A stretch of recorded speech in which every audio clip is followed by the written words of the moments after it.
empowerment.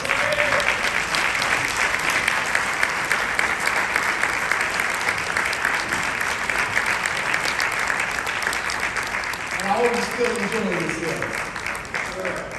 Praise be to Allah. And if you're not, Brother Sultan will give you a cook card to get your spirit right and you. That's right. So there. I didn't know we had raccoon catchers in the mosque. I was hired brother to help me get those raccoons out of the Honorable Elijah Muhammad's house. Assalamu alaikum again. I'm Sister Sajdah Wendy Muhammad, and it just feels so good to be home. Thank you for welcoming me. I let my stuff down so I wouldn't get emotional. First off, I just want to thank Brother Grandmaster, Assistant Supreme Captain, for giving me this slot, him and Mama Judy for inviting me here. So many that I need to thank, but I'm going to go ahead and get started because I know our time is short. Okay? So welcome to Applying Supreme Wisdom in Business. And I've developed businesses in real estate around the world by Allah's grace. It wasn't my doing, it was all Allah's doing. Today, this talk, we're going to have two goals. Okay? One is to move beyond our intellectual capacity into the realm of revelation as it relates to our inventions, our ideas, our talents, and the introduction of much needed goods and services into our communities. We have the solutions to our problems right here among us. And with the foundation of the teachings of the Honorable Elijah Muhammad and the Honorable Minister Louis Farrakhan, we can solve most, if not all, of our problems. So our second goal then is to encourage us to step out on faith and give Allah something to bless. Think about that. So again, thank you, Brother Captain Aziz. I don't think he's in the room anymore, for inviting me today and for your consistency. Because when I was a Vanguard in the 1990s, he was here, teaching and training us on how to defend ourselves, our families, our nation, and our leader. Going to the dojo was an exciting requirement of our training program as MGT and GCC Vanguard. And this program helped us to bond as sisters and to give us life skills that many of us still benefit from to this day. So I thank him. So for those of you who don't know me, I accepted the teachings of the Honorable Elijah Muhammad. We go to this next slide. Point it at me. Here? No, just point it at me. Got it. Okay. I accepted the teachings of the Honorable Elijah Muhammad through the Honorable Minister Louis Farrakhan on July 15, 1990. If you look real closely right there, you can see my original pledge card. I then recited and received my X on September 9, 1990. As a young college graduate, I took that pledge very seriously. I'm going to read it for you all, because I want you to put this in your heart. It's a little different today. I pledge to strive to love my brothers and sisters as myself. I pledge to strive to study, to improve myself spiritually, mentally, morally, physically, and economically for the benefit of myself, my family, and my people. Right. I pledge to strive to build schools, hospitals, housing, businesses, buy farmland, and enter into international trade and commerce for the good of myself, my family, and my people. I pledge to strive to give of myself, my time, my talent, my energy, and whatever I can spare of my finances to accomplish the above said. And then at the bottom it says, upon completion of this form, please report to your FOI or MGT orientation class for further instructions. I took that pledge very seriously. It's still in my heart. And it's part of what I've been chasing and striving for my entire adult life. I wasn't planning on waiting on anybody to honor that pledge from me. I had a burning desire, I still have a burning desire to do all of those things and then some. And when I tell you nothing's going to stand in my way, nothing's going to stand in my way. I'm going to honor that pledge.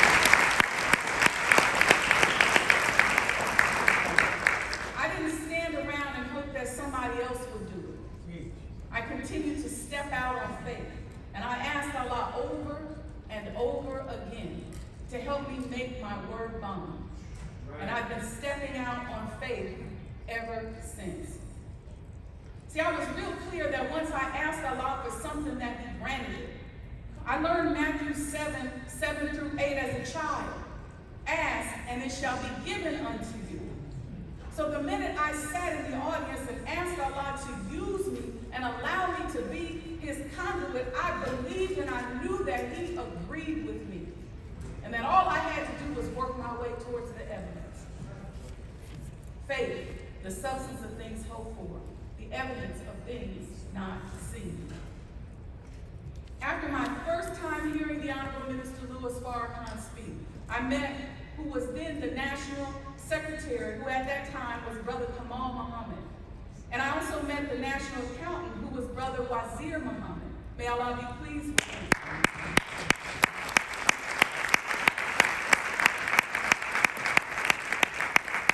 They moved me to Chicago a year later because they felt that my dual degree in finance and accounting from Iowa State University of Science and Agriculture would be able to be of benefit to the Honorable Minister Louis Farrakhan. Brother Wazir said to me, he said, when can you move to Chicago, sister? The minister needs people like you. And from that point on, I began to study how the Honorable Minister Louis Farrakhan rebuilt this nation.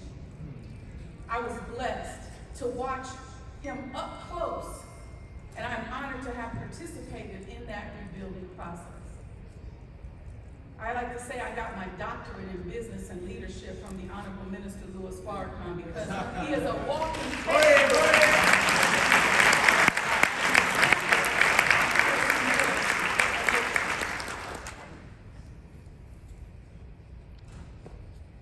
It was my training from Brother Wazir that put me on the path illustrated by the theme of this talk today, applying the supreme wisdom in business. I had no idea what Brother Wazir was talking about.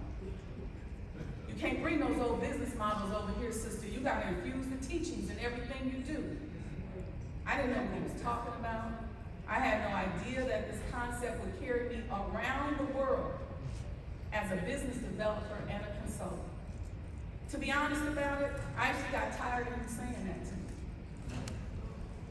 You can't bring those old business models over here, sister. You got to infuse the teachings in everything you do. And he would just hit the desk. You can't bring those old business models in here, sister. You got to infuse the teachings in everything you do. Over and over and over again for an entire year, all day long. Real talk. If I presented an idea, he'd say, now you got to infuse the teachings. If I created a spreadsheet, he'd say, now you got to infuse the teachings. And we would call around and help find a venue for the Honorable Minister Louis Farrakhan's events. He'd sit there right in my face, making sure that I infused the teachings in the conversation.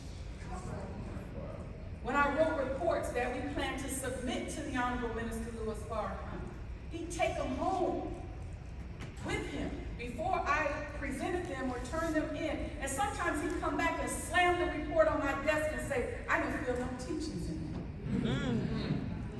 He was so hard on me about that. But I thank Allah for him. I wouldn't be standing here today if it were not for that. At the time, I didn't really understand it. It got on my nerves, just like many of us get on y'all nerves. But I studied, right? I studied, and those words echoed in my head. I can hear them right now as I'm saying them to you.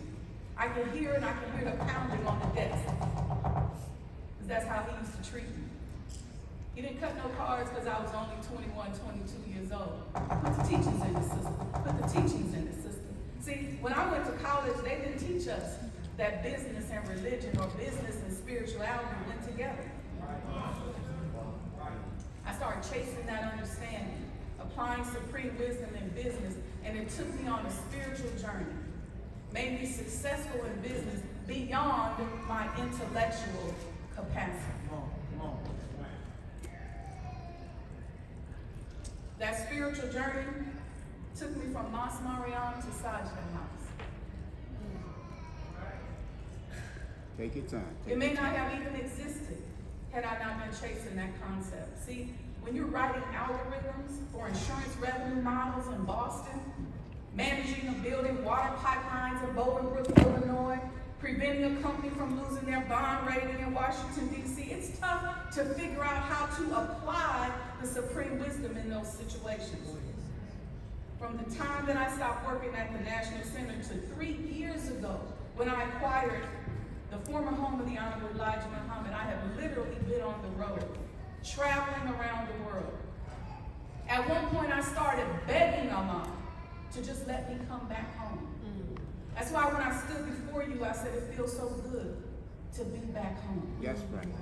I was so sick of hotels. I promise you, if I never see another hotel in my life, I'll be all right. This moving around was not my plan. I was just chasing a concept. So when Allah swooped me up and started moving me around on various business consulting and development projects around the world, I had to rely on faith and gratitude to get through it. There was a point when I was keenly aware that Allah was taking over my life for the spiritual journey. I accomplished these things that I can't say that I actually intellectually knew how to do so when I tell you to push beyond your intellectual capacity. I didn't know. I found myself in rooms, in places where I could not have prayed for because I didn't even know they existed. Come on. Not only did I do that, then he pushed me on the journey because Brother Kamal and I used to sit up all day and look at the accomplishments of the Muslims. That was our thing, and we talk about it. I found myself as the chief developer and builder and part owner of a micro hospital that I was solely responsible for building. It was all on me.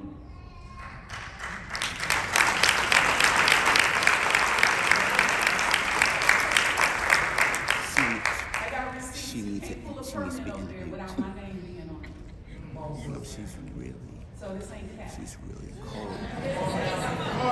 She's trying to inspire us, the younger believers, I was the chief to developer, the designer, the representative partner, and building. It took me 4 years to study how to do it. And every step of the way, I kept saying, okay, dear Holy Apostle, what you want? I kept reaching for my teachings. The facility had let me just tell you, 6 exam rooms. That's it to the right of the minister. That's just part of it. 6 exam rooms, 2 radiology rooms, 5 operating rooms, a juice bar, conference rooms, executive suites. And during the 4-year process, I thought of the Honorable Elijah Muhammad's desire to build a hospital. I knew it.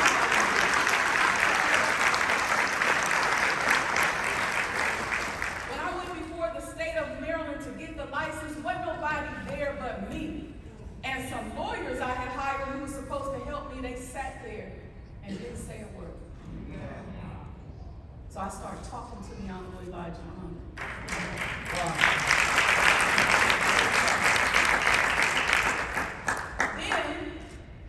Then I found myself working with a Swiss company. I don't know how they found me. They build cities in sub-Saharan West Africa. So I was there, and I remember sitting at the boardroom table in Lagos, Nigeria, asking the Honorable Elijah Muhammad what he wanted me to get out of this. Then, 57 months ago, I redeemed and am working to renovate the former home of the Honorable Elijah Muhammad, known to me as Sajdah Wendy.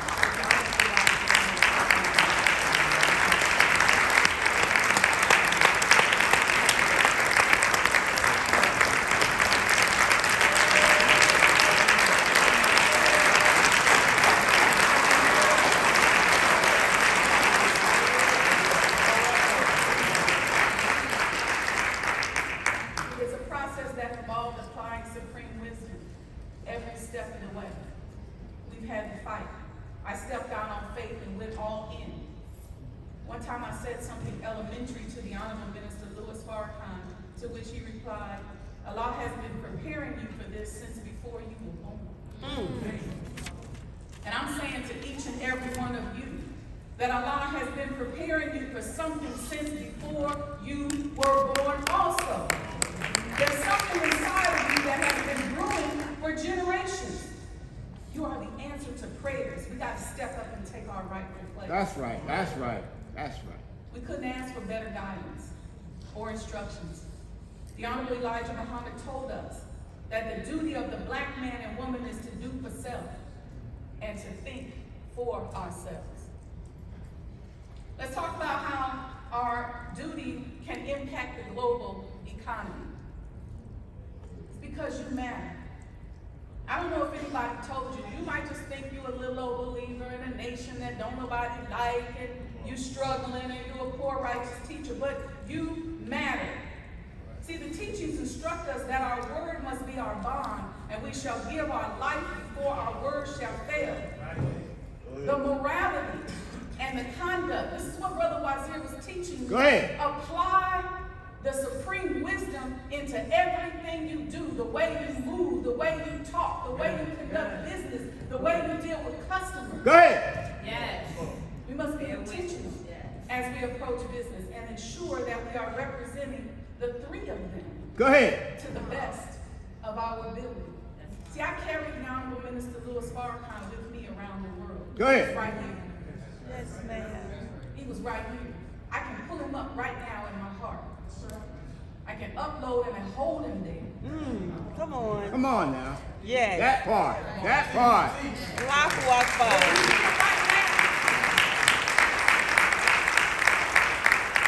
There was not a time where I said, I ain't worried about that. He's right here. And if I made a mistake, he was right here. If I made a success, he was right there. But I carried him. When I was yearning to see you all, and I was feeling guilty. Allah, why I gotta go here? But I couldn't turn it down because it was all opportunities that I could never have gotten any other way. Right. So I just had to make myself get through it. And putting him in my heart is how I did it. Infusing the teachings into your business model.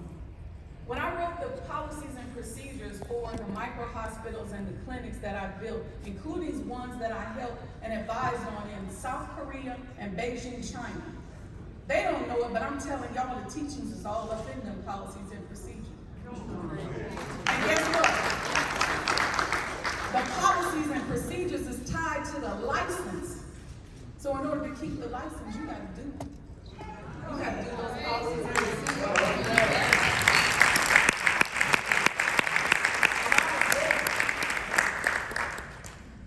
See, during the time of Prophet Muhammad, peace be upon him, the Muslims established trade routes.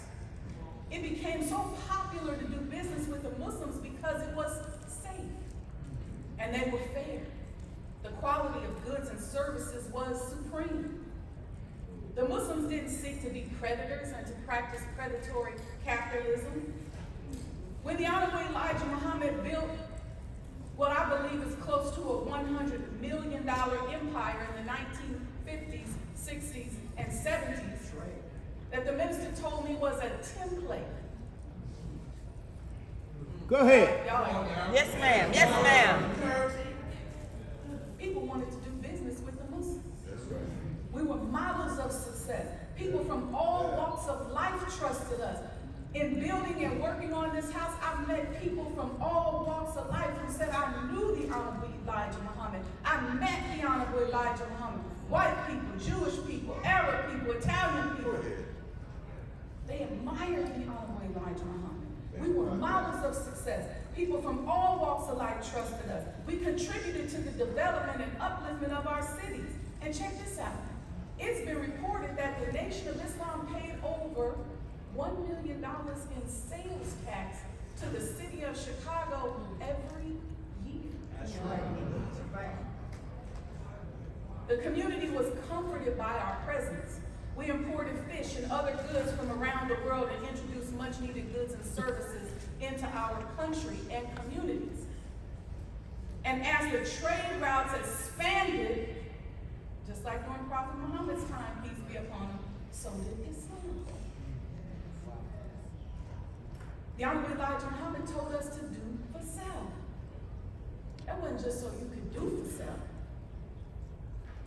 But we can't do for self by acting like dark-skinned white people. Say that.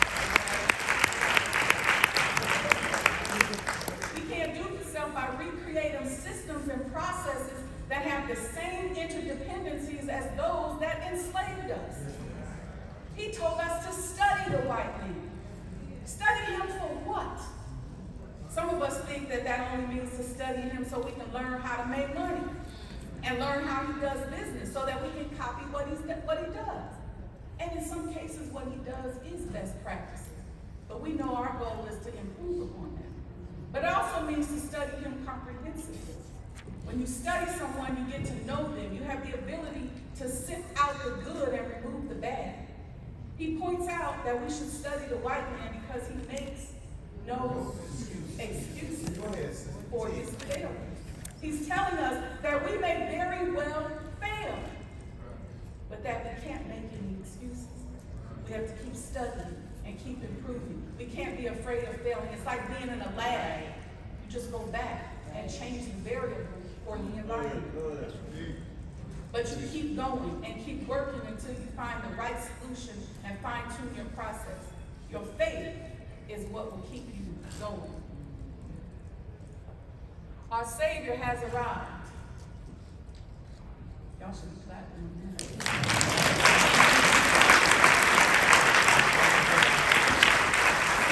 right here is how we're going to close the wealth gap. See, what are we passing down to our babies? How invested are we in the development of our schools and teaching our children business models that incorporate supreme wisdom? How invested are we in ourselves? USA Today said in 2015 that this generation will be the first generation of black people who will raise children that will not do better than them. Y'all know that's programming. It's planned, and it's alarming. But they thought they liquidated the Honorable Elijah Muhammad's teachings, but they don't know the three that back us up.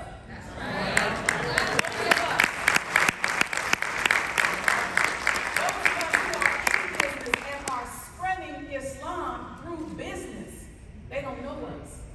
They don't know how we're tied into the supreme wisdom in terms of how we extend business, our hand in business to other people. They don't know that. They thought they liquidated the Honorable Elijah Muhammad. And they have plans to liquidate the Honorable Minister Louis Farrakhan, but they will not succeed. That's right.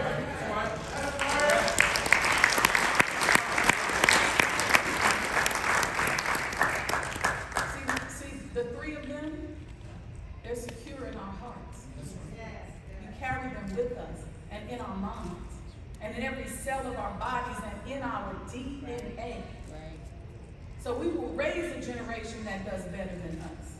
See, Allah came to make himself known.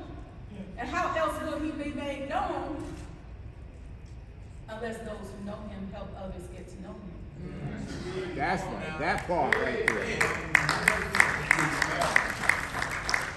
People look at me and they say, Farrakhan? Right.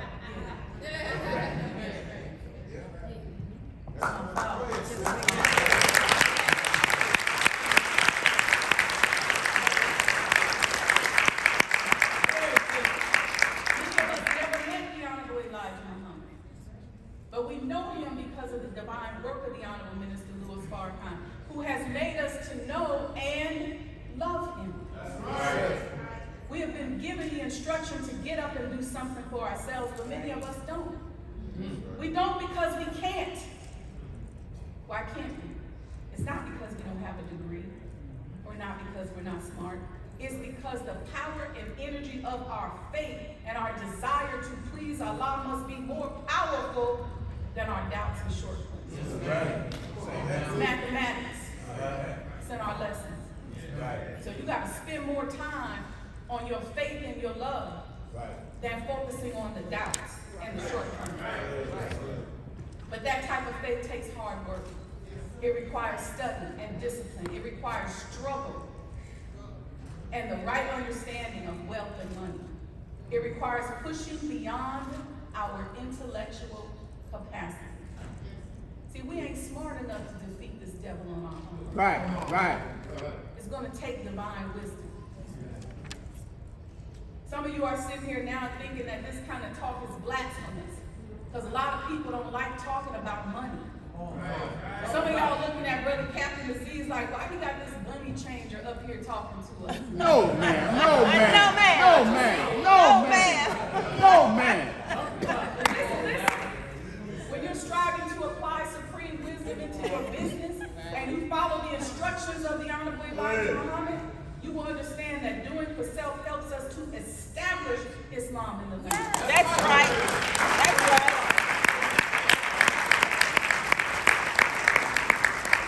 Doing for self is a deeply spiritual process. It will help us to avoid the trap of predatory capitalists that love money more than they love people. They make gods out of their money, but not us. See, for us, money is just a means for us to navigate through this capitalist society. Because you can't move around without money. That's right. You can't attend conferences like this without money. You can't park in the parking lot without money. You can't drive down here without money. Brother Captain can't put this conference on without money. We don't believe in a spook God, and we don't worship money. Money is our tool. Get that out of your head. Stop looking down on people with money. That's right. As Muslim, money gives us choices and options. It costs money to be a Muslim. That's right. See, the devil has monetized our lifestyle. You got charity to pay. That's right. It costs money to wear these custom clothes. That's right. Like the ones, it'd be cheaper if I just went downtown and got a mini skirt. It costs a lot less than these custom clothes. It costs more money to eat halal and organic. It's a lot cheaper to pull through the drive-thru and eat off the dollar menu. It costs money to be a Muslim. It costs money to independently educate your children. Right.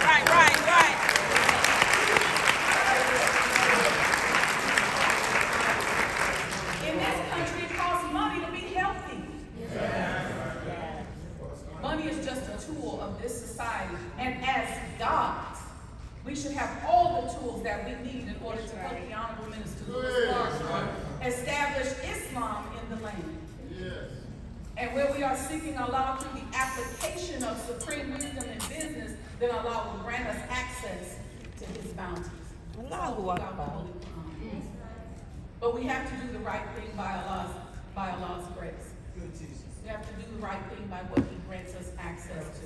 Let me read something to you real quick in closing. From our Closing the Gap study guide, facilitated by our beloved brother, Minister Jabril Muhammad. May Allah be pleased with you. Yes.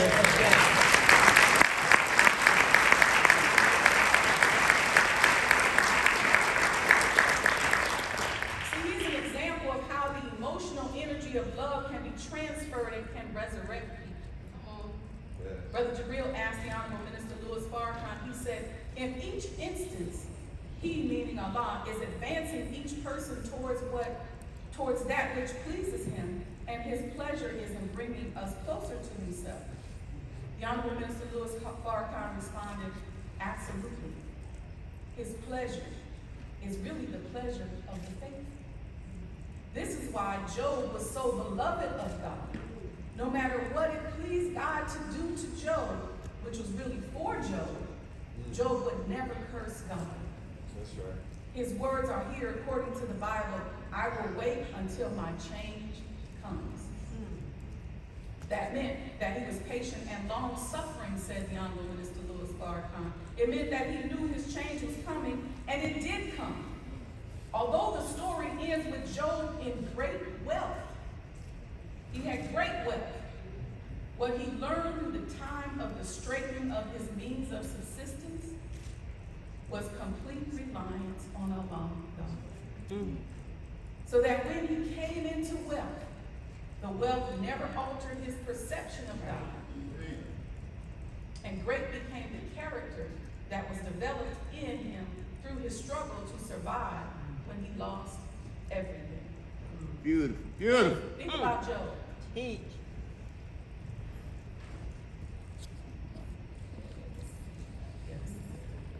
All right, couple last slides. We're gonna talk about competing globally. The Honorable Elijah Muhammad House Museum. That's it down there on the right. On the left. Go to your message to the black man and study what the Honorable Elijah Muhammad says about business. Memorize it.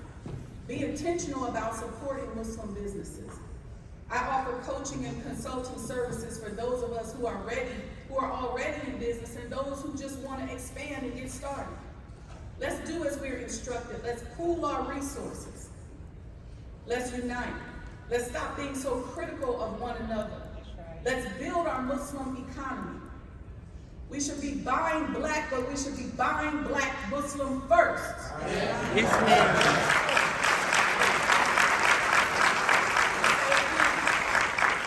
We should be buying black, but we should be buying black Muslim first. This project is renovating and restoring the former home of the Honorable Elijah Muhammad, has become the vanguard of urban historic preservation around the country. Some people have seen me in the last, brother right here, he's seen me in Baltimore, all over. People want to know about the Honorable Elijah Muhammad's house. More people are inspired to create museums and document their history after hearing about the journey of this project. This project, where I stepped out on faith, has become globally recognized.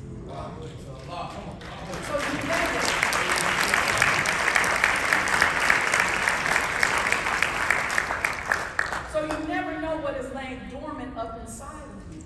That's right. That will make a global impact. That's right. None of us are here by accident. Come on now. Supreme Being knows exactly what he's doing when he chose each and every one of us. That's right.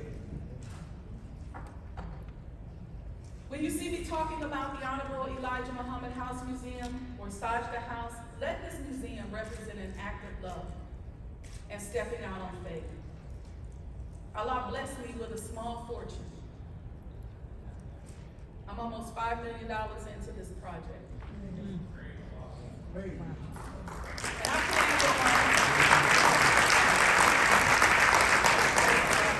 it's Allah's money. I plan on chilling in Africa and in the Caribbean for the rest of my life. But I heard the call and I stepped out on faith. I've been offered millions of dollars to help me complete the project if I would just allow them to repackage the Honorable Elijah Muhammad. No, ma'am. You know what I told them? I said, that's a non-negotiable.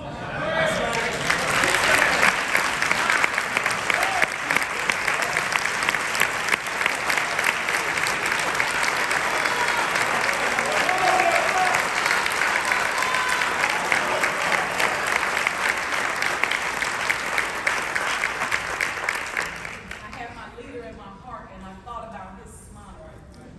And I gave him the same smile. And I said, it's a non-negotiable. I'll just thug it out, because I don't need your help.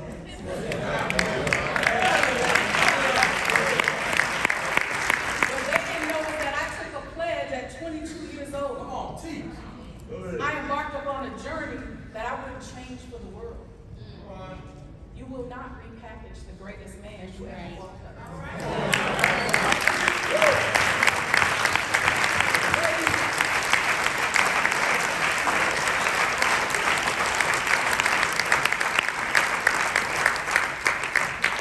So I pray that my life and my efforts motivate you to step out on faith. Do something for yourself. That's right. It's our time. We must fight for